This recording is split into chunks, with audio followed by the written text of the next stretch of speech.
The worst winter storm in 5 decades causes massive transport bottlenecks and power outages across huge areas in the lead-up to the Lunar New Year.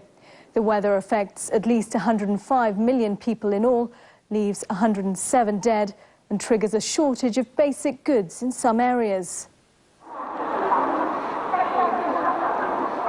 The bad weather hit places in central and southern China that have no experience or equipment to deal with such conditions, leaving 5.8 million people stranded at train stations.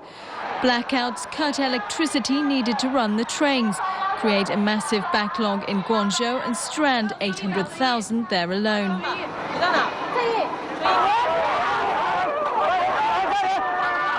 What little order there is at Guangzhou's main railway station is precarious for days. Finally, travellers lose their patience.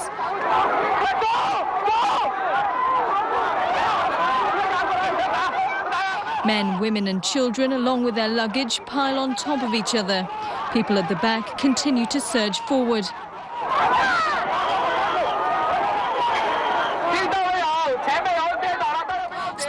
Stand back, people are getting hurt, the police shout. The message did not get through. There are a few minor injuries. September and Premier Wen Jiabao orders a thorough inspection of all dairy products around the country. That after desperate parents gathered at the Sanlu Group's headquarters in Hebei province, demanding to know why their children had fallen ill after being fed milk powder which had been produced there. Destroying our children is worse than murder. Why don't you come out and own up? One shouts. According to the state-run Xinhua news agency, investigators find that farmers added a chemical, melamine, to the milk to disguise the fact that it had been diluted with water. Melamine is normally used in the production of plastic and fertilizer.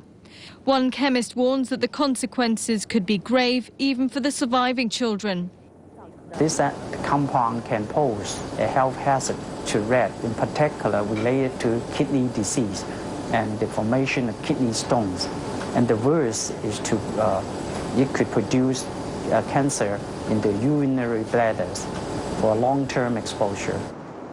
Mainland authorities order Sanlu to halt production. Gansu, Hebei and Jiangsu provinces are worst affected, although there are signs of contamination closer to home. In Guangdong, at least 8 children became ill as a result of drinking the milk. 2 of those are in Shenzhen. In Hong Kong, 10 fall ill. Melamine is eventually also found in Yili natural choice yogurt ice cream bars sold in Hong Kong. And on October the 25th, the Hong Kong government announces the discovery of melamine in eggs for the first time, promoting fears more of the territory's food supply is contaminated. 5 senior officials in Hebei are sacked, including Sanlu's chief executive Qian Wenhua, who also holds a post in the province's party committee, and the mayor of the provincial capital, Xu Zhuanghuang. China's top official in charge of quality control, Li Changjiang, also resigns as the tainted milk scandal continues to grow in Asia. Malaysia joins neighbouring Singapore in imposing a ban on Chinese milk products, while a dairy company in Japan recalled products contaminated milk imported from China. Myanmar also announces it would seize and destroy imported Chinese baby formula. And as September comes to a close, Indonesia claims that high traces of melamine were found in Oreo wafers, M&Ms and Snickers imported from China. British chocolate maker Cadbury also announced tests that cast doubt on the safety of its Chinese-made products and order a recall. And on November 13th, the US Food and Drug Administration bans all products from China containing milk. According to figures issued by mainland health authorities on December the 1st, as many as 6 babies were killed and more than 300,000 were sickened after consuming contaminated milk powder. China is also hit by unrest in 2008. March the 14th and riots erupt in the Tibetan capital Lhasa during protests against Chinese rule, the most serious disturbance there in 20 years. Monks and police are locked in a tense confrontation. Some protesters hurl stones and other objects at officers who seek to contain the situation by surrounding the monks. Tempers flare at times. As night falls, some of the monks are taken away by the police. Separately, an Australian tourist films Tibetan men with sticks rioting and targeting Chinese shops and businesses in Lhasa. Several vehicles are overturned or burned. Shops are also set on fire. In Beijing, the chairman of Tibet's regional government, Changba Pungo, accused separatists outside China, led by the Dalai Lama, of organizing the trouble in Lhasa. Criminals in Tibet, he said, used the opportunity to disrupt social order. Some Han Chinese-owned businesses suffer extensive damage and looting, prompting their owners to leave town. Most shops remain boarded up. Meanwhile, Premier Wen Jiabao claims that Beijing has evidence about who is behind the arrest. There is ample fact, and we also have plenty of evidence proving that this incident was organized, premeditated, masterminded, and incited by the Dalai clique. His remarks come at a news conference following the closing session of the National People's Congress. The Premier added the riots in Tibet were incited with the aim of sabotaging the Summer Olympic Games in Beijing and proved that the Dalai Lama's ultimate goal is Tibetan independence. Tibet has moved forward, and Tibet has become more developed. And those claims that the Chinese government is engaged in so-called cultural genocide are nothing but lies. The official Xinhua news agency says 19 people are killed in the arrest, but the Dalai Lama's Tibetan government in exile claims 80 people died in the clashes.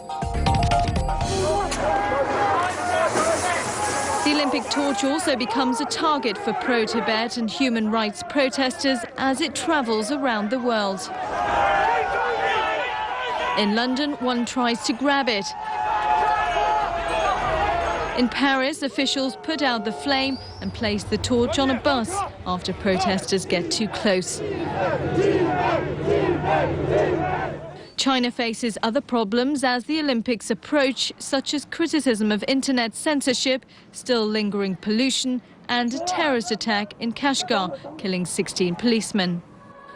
But the opening ceremonies and games go off without a hitch, except for a senseless act of violence that kills an American, as 205 countries and regions participate, the highest number ever in the history of the Olympic Games. China wins 51 gold medals, its best Olympic performance ever, and the most of any country or region. But there was a great disappointment for the whole nation. Liu Qiang drops out of the 110-meter hurdles final because of injury. September the 25th, and the whole nation is elated once again as China successfully launched its Shenzhou 7 space mission, another historical milestone in its manned space program. A delighted President Hu Jintao was at the launch pad with other senior officials to watch the rocket take off and congratulated the 3 astronauts on the successful launch.